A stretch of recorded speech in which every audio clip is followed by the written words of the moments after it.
Ceyhun bilen Bahar Hazar arası Çölüsünden öter yeli Türkmenim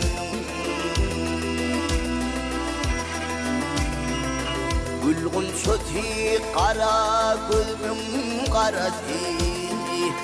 Kara dağın ilersiyle Türkmenim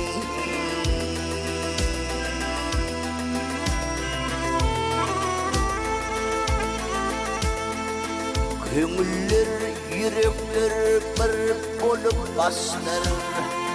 Tarsayığın erer topraklar taşlar Bir sofrada tayar kılınsa aşlar Götürülür olup bağlı Türkmenim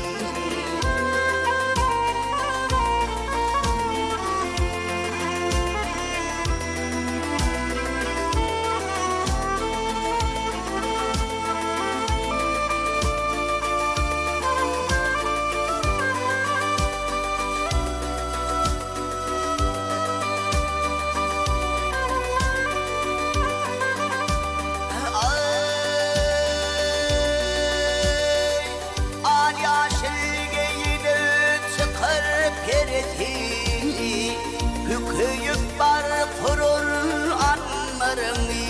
ey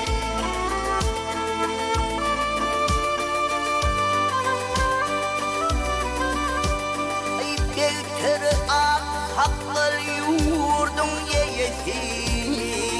Kırın tutur güzel ili Türkmenim ey Serhoş olup sıkır çevir dağlarımı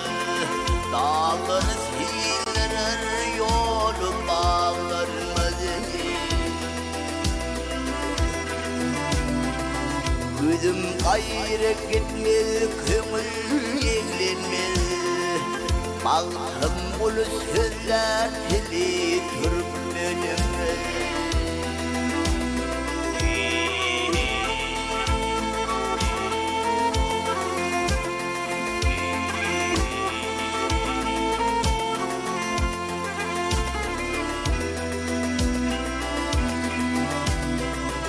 Gözüm gayrı düşmez, kömür